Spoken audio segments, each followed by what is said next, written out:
and welcome to a new episode of the Game Out Talk podcast. Doru Bogdan is my guest today. Hey Doru, happy we could make it out.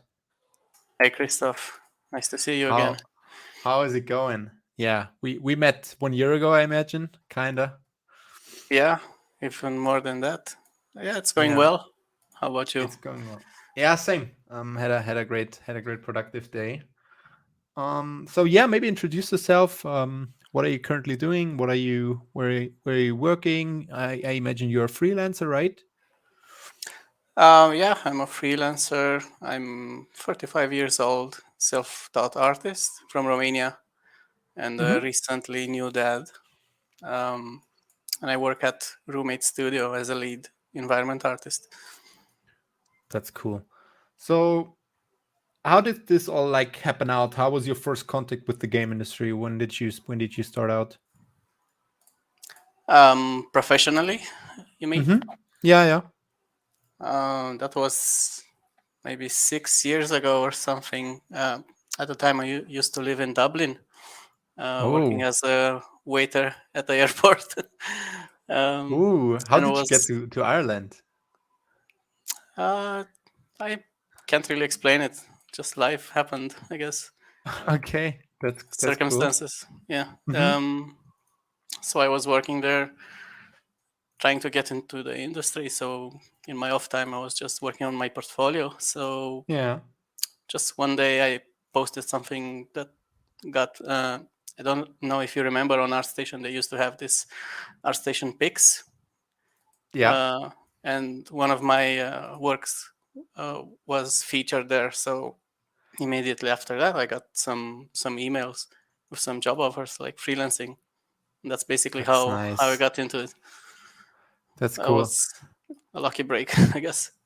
Sounds like a big hustle, like working next to your day-to-day job, getting into the industry, which is already pretty hard if you do it like full time. Like if you're a student and you just focus on getting into the industry and learning new tools, and even doing that next to your day job, it's pretty hard, right?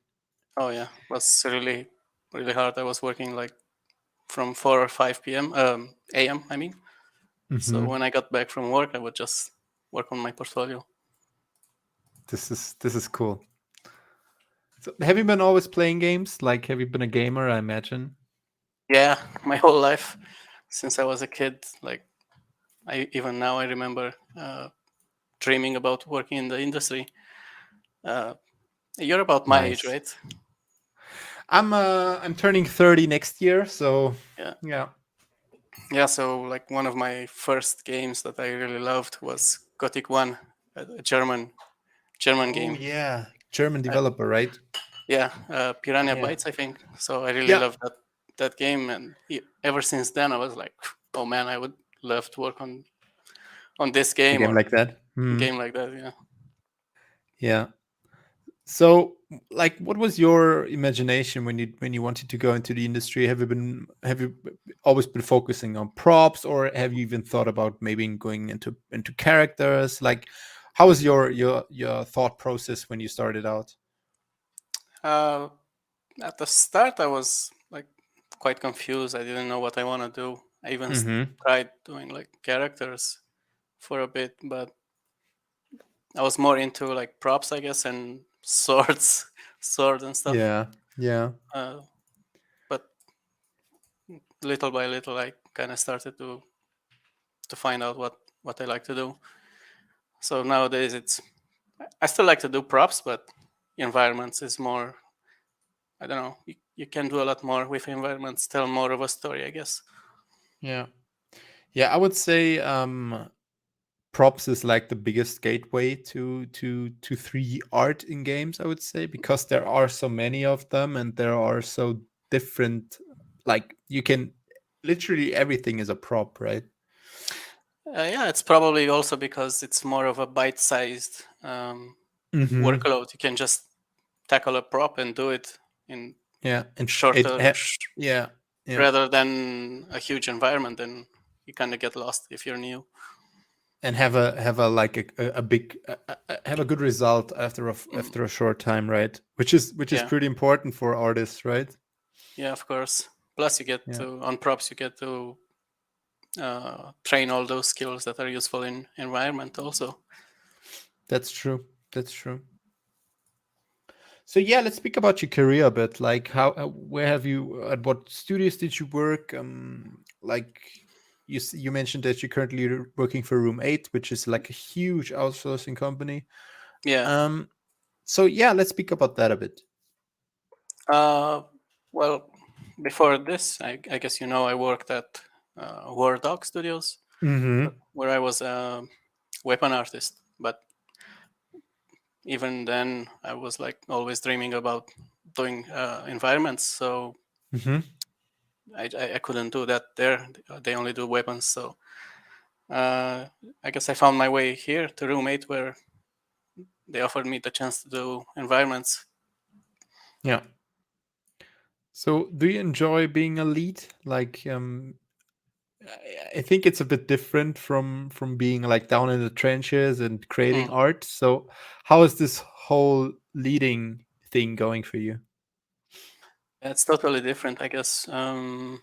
For me, it works out because I kind of like helping other artists and teaching them or giving them feedback. I even have my own like private Discord where I get my friends and help them out. So that kind of falls in naturally for me. Mm-hmm. Uh, but yeah, I like it. It's although to be honest, I do like working more like hands-on, doing Sure. Yeah. art. But leading is also rewarding in its own way. Yeah. Um, so you're still creating art?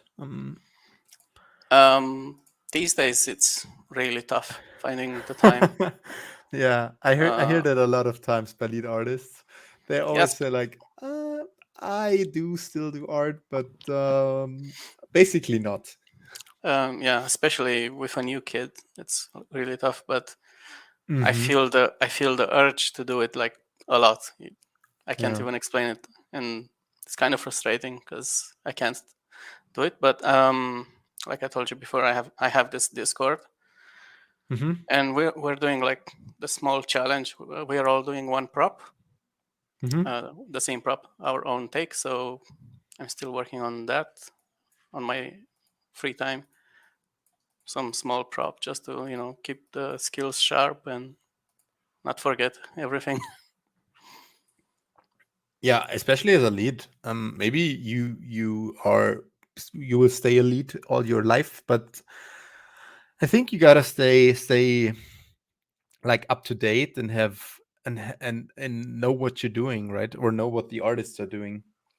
Yeah, yeah, and how it is in this industry.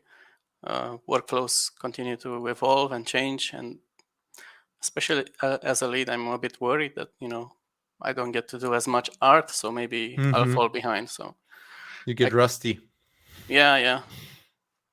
For example, Yeah. I don't get to do texturing work that much, like in Painter. Mm-hmm. So Mm. um, I try to do some stuff in my free time just to not forget everything.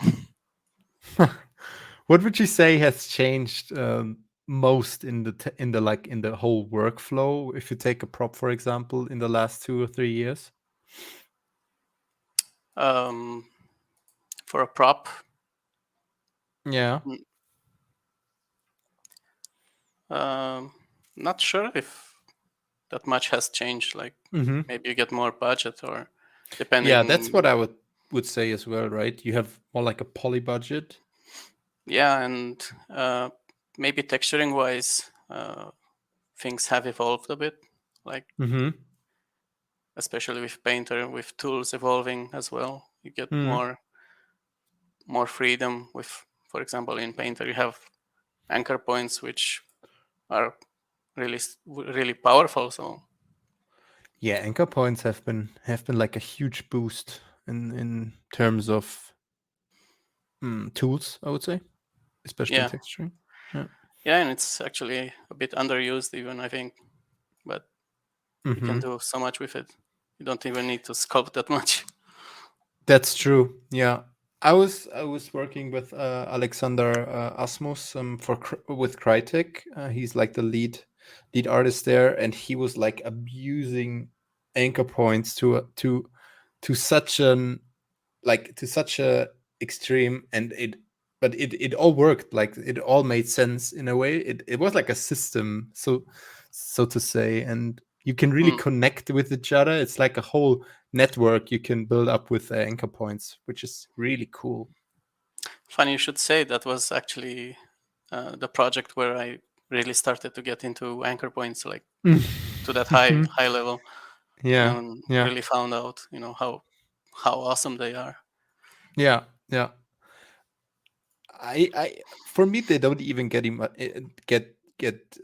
enough credit. Like they are producing such a fantastic art style and also art itself. Like they are doing a fantastic job. I really Yeah, enjoyed working with them. Um, yeah, for sure. yeah. Mm. S- So, as you being an art station, you have like I think you made a huge jump in ArtStation followers with all your art pieces. There are tons of it, which I still like love to see and love to take a look at. It's like the drinking horn. I've, or the crossbow. I really still love them. They are 4 years old. They still look Mm. fantastic. Oh, thanks, man. How would you say that like ArtStation changed? Like because I get the feeling it did a bit of a it's going through a bit of um, evolution at the moment. I don't know. Maybe I'm just fantasizing. Uh, I'm not sure if I would call it evolution, but definitely is changing, Mm-hmm. especially with those controversial issues we had Oh yeah. recently. I think, I don't know, like people are starting to see it differently, uh, but it definitely changed. I guess how the public is using it, because it used to be more, I don't know, kind of carefree in a way, and now it's quite political oftentimes. Mm-hmm. Mm-hmm. We didn't used to see that as much before, and Yeah. also it's like quite tough to get visibility now. I see this with some of my friends who are like beginners, Mm-hmm. and they're finding it much harder to get visibility compared to when I was starting out. Yeah, that's what I kind of wanted to say. It's way harder to make a big thing on our station because it's so filled already. Like if I remember Ole from Wardog, Hmm. when he started out and he was like creating those weapons, there was no other, like there were some other artists, but he was like so exploding with followers and likes and visibility. Like it was it was a different time, I would say. Yeah, for sure. I can't really explain it, but for sure there is. I don't know. Maybe it's too many good Mm, things, yeah, too many yeah. awesome works. So it's like, uh, the quality bar is so high that it's really hard to impress people.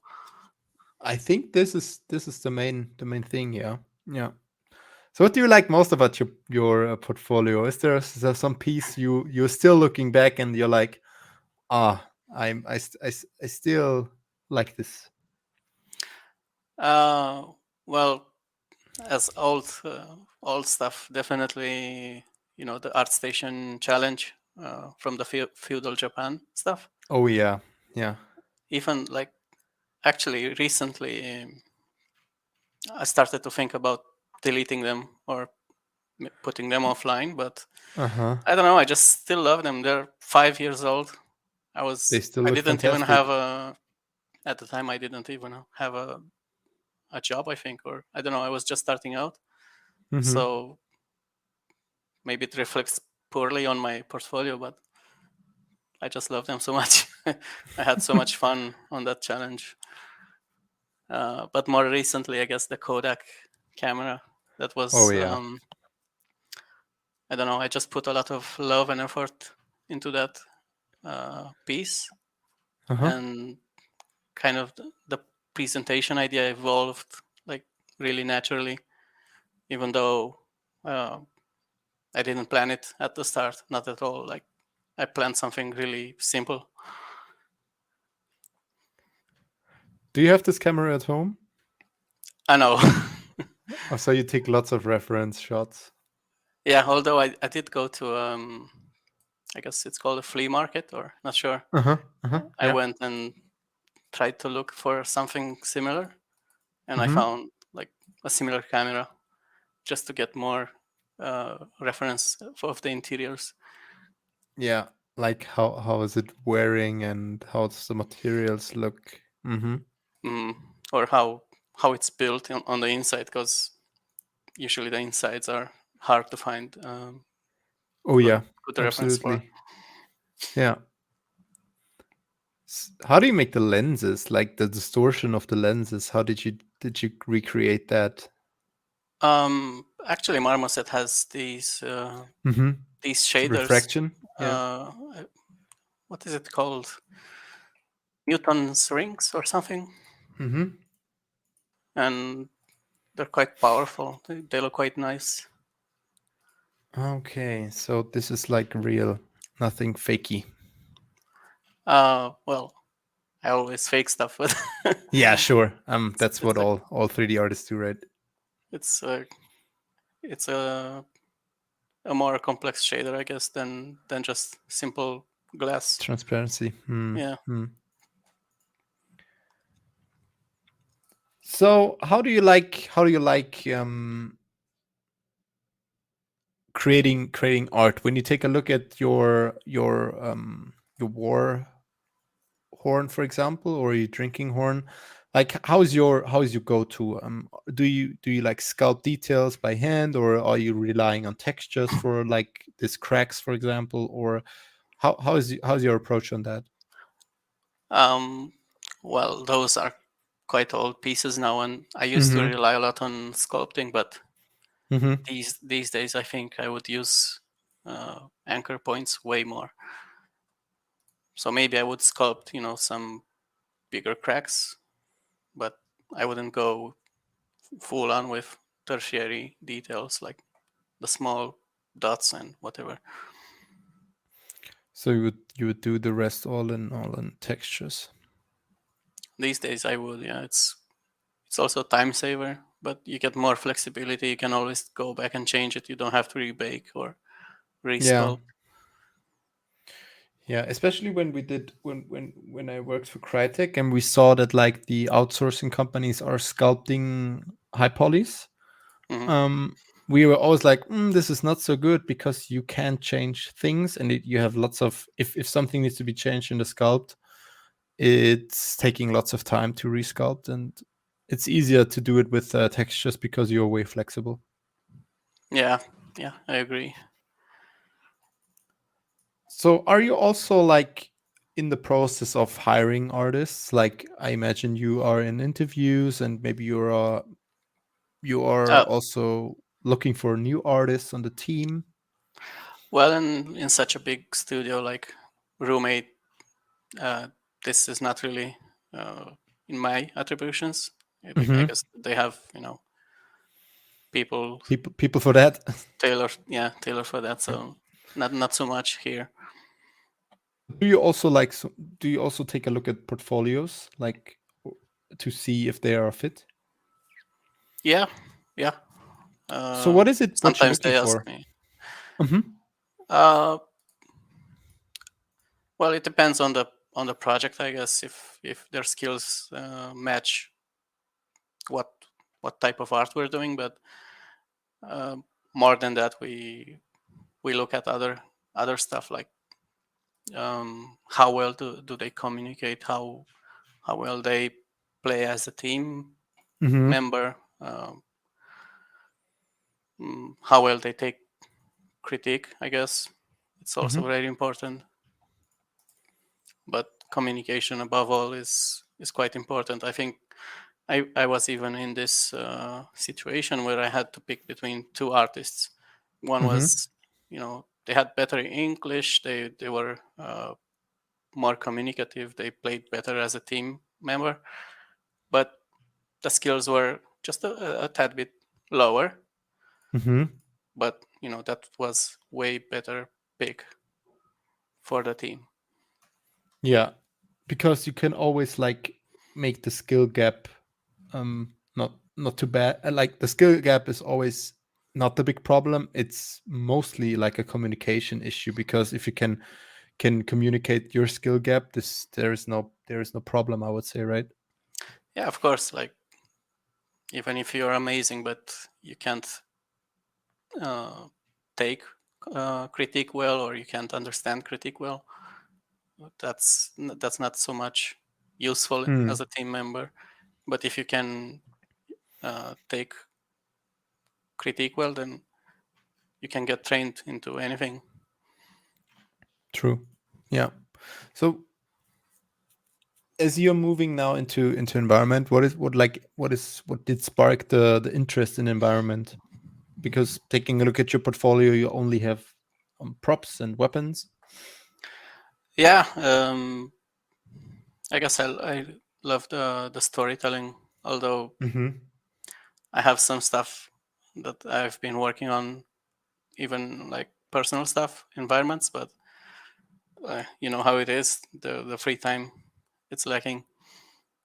Um, but yeah, it's mainly the storytelling. Like you can tell so much of a story just by placing a prop this way, or with the texture, how Mm.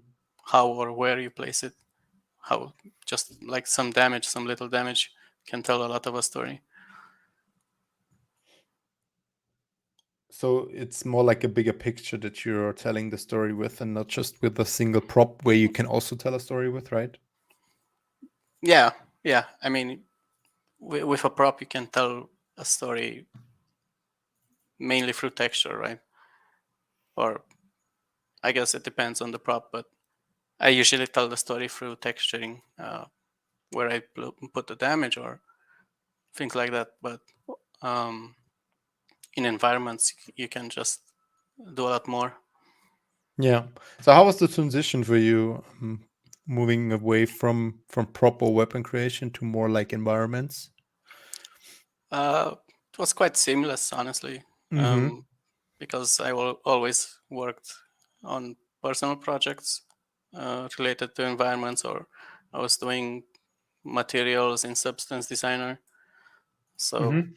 it came quite naturally. Plus, a lot of the skills are transferable for, you know, uh, like the fundamentals of art, I guess. Yeah. Speaking of the fundamentals of art, like, are you self-taught? Yeah, I am. So you never really went to university, or No, not at all. so all self-taught next to your job at the airport. Yeah, self-taught. From all the Discord servers, I just pick the brains of everyone, watch a lot Mm-hmm. of tutorials, ask for a lot of feedback, or any kind of source of information I could get my hands on, I would study, Mm-hmm. and I So think you can yeah, get quite far with that. yeah, I'm self-taught as well, and I think there is no need for it, like to go to the university. It can help, like maybe as you already mentioned, the basics of art, like understanding light, understanding color, but there is nothing you could really like learn for yourself. I guess it's useful for some people that are not, how should I say it, that well self-driven. They need someone to Mm-hmm. put to give them like an assignment or a Mm-hmm. deadline, you know. So, and they also like learn how they learn how to learn. Let's say, right? Mm-hmm. Maybe that's what it's useful for. So as you being always self-driven, like what did you learn the most? Did you just watch tutorials, or did you just create stuff and throw it on Discord and let it critique you? Like, Kind of all of the above. At the beginning, mm-hmm, it was a lot of tutorials mostly because I had no idea what I was doing. But after a while, I was just trying a lot of stuff by my own, getting feedback from anyone I could ask. Mm. Those were the good days in the discords. Uh, Dynasty. Yeah. Dynasty. Yeah, back then it was a really small Discord and quite tight knit. So a lot of people It's gave. exploded, right? Yeah, oh yeah, it's huge now. But It's an army. back then it Yeah. was I don't know, less than 200 people, I think. This is crazy. Like, can I take a look at how many people are there? I can't see it now. So what, like, for the listeners out there, what are your most, or your best Discord servers you could like give us? So Dynasty Well, still big and great. it depends what you're looking for. I mean, there's Mm-hmm. Discords for anything. There's Discords for characters, for environment, for whatever. But um, honestly, I do love experience points and Dynasty, and there's a few more. But Oh yeah, experience points. Mm-hmm. I think my main issue with them, because they got so big, it's like Mm-hmm. a lot of clutter, a lot of noise. So uh, I would suggest finding like a small Discord or small group of people where you can speak daily and ask questions. Hmm. Which is always a pity. Like they started out as being like this huge, like, creative small little servers, and Hmm. now they are bloated with people and topics, and yeah, Yeah, but people are that's just throwing in stuff there, right? that's usually how it happens, right? Hmm. They Yeah. get so popular, so big, and Yeah. uh, I don't know. I still like Yeah. them, So but you still like them? So you're still on there active and interacting? uh, not so much active, because, like I said, it's so busy. Like Hmm. Yeah. you kind of get lost in there. Uh, Yeah. I always felt a bit overwhelmed with those Discord servers because there are so many channels and pings, and I never really I never really was a big Discord guy. yeah, I guess that's why I made my own, like, Oh, there small you go. small private Discord where I just keep So it where it like will stay private. less than 20 people, and Yeah, that's I think I'll smart. keep it that way. Yeah, that's absolutely smart. So making the jump over to being a lead position, what would you say is important for lead artists out there? Like, what are some important skills you need for being a lead? This is a tough one. I guess Hmm. being able to multitask a lot, Yeah. uh, tackling a lot of also your task. You have to do some art as well, but tackling all the guys that are working on the project and giving them feedback and making sure everything is good on their side. Uh, Keeping track of, I guess, deadlines also, right? Being patient also, it's really important uh, to give feedback and um, sorry, I lost my train of thought. All good. All good. Yeah, being patient. You have to be patient to be able To wait on to the artist who takes ages. not so much, I guess. It's normal. We've all been there, but Yeah. being able to give feedback in such a way that it's understandable and not too shallow, um, I guess, but also not to spend too much time, because deadlines are tough. Hmm. That's true. So I think, yeah, communication is a pretty huge deal, right? Like being able to communicate feedback and, yeah, Mhm. issues that are arising in the production. Yeah, that's probably one of the toughest things: how to communicate, how to get your point across well, and not get like misunderstood or not be Mm. too ambiguous. That's a skill in itself. So are you also like working together with the art director? Um, not not on the project I'm on, but on the Mm-hmm. previous one, I was really involved. Let's say artistically, and I was given a lot of freedom, even to like make level designs or level blockouts and get that from prototype to finished level Mm-hmm. with you know with the art director's input, I guess. That's nice. So how did you like so it's always great when the art director is giving you freedom, right? Oh yeah, that's Yeah. that was honestly the best project I was on. Just having Really? so much freedom, that was really awesome.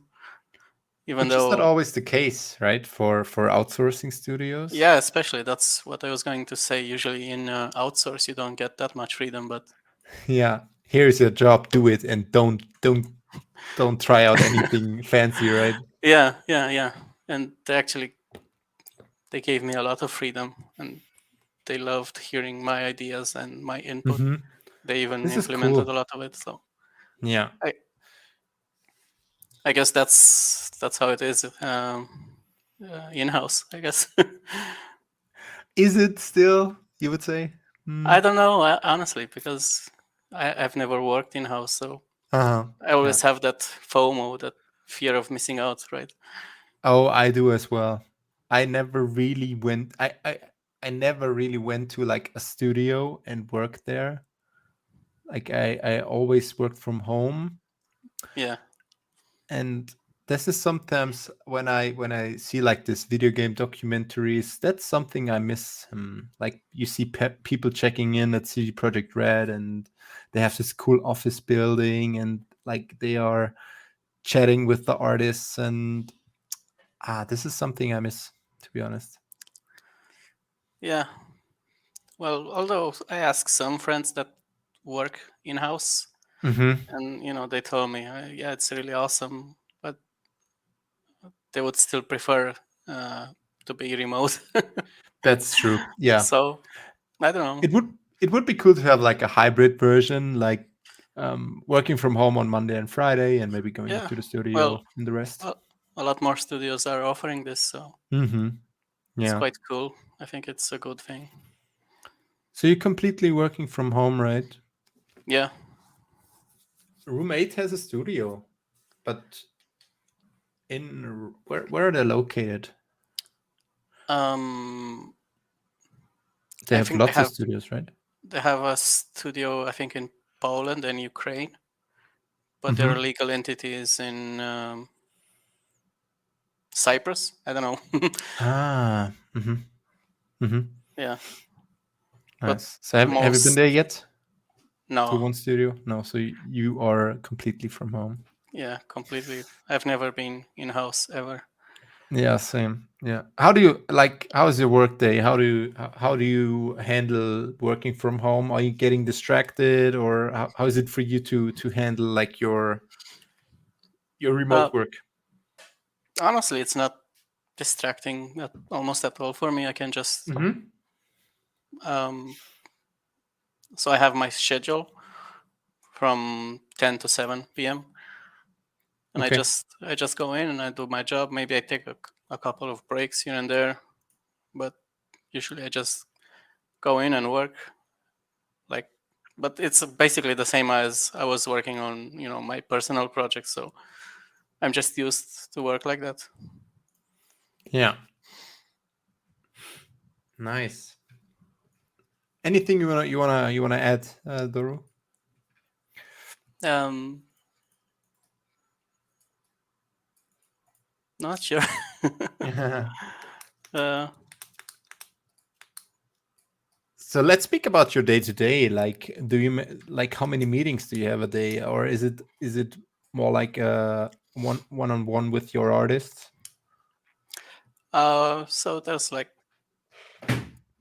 one daily stand up Mm-hmm. plus a couple of stand ups with the client each week. Mm-hmm. Those are like the mandatory ones, and then there's a few meetings here and there with the artists if they need it, if they need feedback or anything. But yeah, I guess it's normal. Yeah. So how many artists do you have in your team? Um, this is quite a This is quite a good question, huh? You can't no, you because can't do it. this project is a bit strange. It's really large, so there's like three Oh, I leads, see. Oh, so it okay. constantly shifts, and Mm-hmm. I can't really Mm-hmm. answer that exactly. Okay, so it's always like changing. Yeah, depending on what level I'm on. Sometimes maybe I have three or four, maybe sometimes more. So how is it for you to like onboard new artists if you have that like many changes in the team? Is it like is it hard for you to kind of get them on your artistic page or? Um, yeah, it kind of is hard sometimes because I have to deal with so much stuff already. Uh-huh. Uh-huh. So usually we'll give them documentation and be there for any questions they have. Uh, Yeah. just help them out as much as we can. Yeah, I made the experience that having a good documentation is like key. Yeah, although it's not always It's not possible. easy. Sometimes Yeah. there's no documentation, maybe, or missing documentation.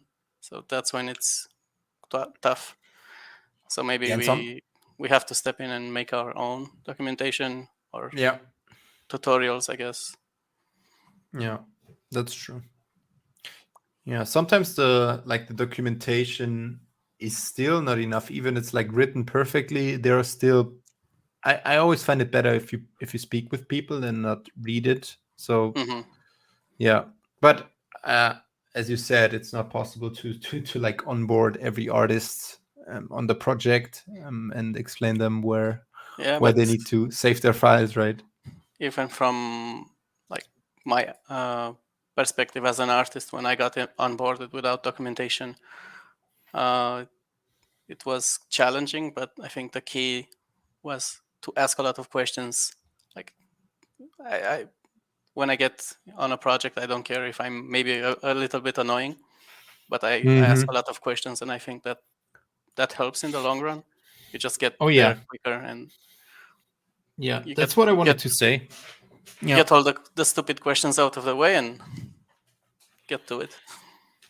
And I feel like if you're an artist and you're starting out, um, when you're pretty young or when you're junior, you always get a bit afraid of asking questions. But I'm now at a stage where I feel like it's better to ask than because to do mistakes. Um, Yeah, honestly, if you're new, it's really good to ask questions. I think yeah, I don't think leads will ever get annoyed unless they're a, exactly, a bit of an exactly. asshole, maybe. But Yeah, usually, like 90% of leads, I don't think they would get annoyed or yeah, think think badly about you. Just exactly. Yeah, actually, it's the because opposite. I think I really, respect yeah, yeah, yeah. I respect more, those artists that ask questions, and I see they're interested in learning. Yeah, because that shows that you wanna grow and that you wanna contribute to the project and make sure that what you contribute is good stuff, right? Yeah, yeah, and I see them active, so like they're not just in their own corner Sitting around and toying away. So I see them involved. something is happening. Yeah. Yeah, yeah. So how do you feel like your career? Are you happy that everything turned out as it turned out, or are there some things you regret starting out in your career? Honestly, you know for where I came from, like self-taught, Mm-hmm. this is this was the best approach I could do. I don't think I Nice. could have done Yeah. it any better because it's just so tough. Even there's no experience, no mm, academic learning or anything. Yeah. I'm quite happy with how things turned out. That's cool. It's great to hear. All right, Doru.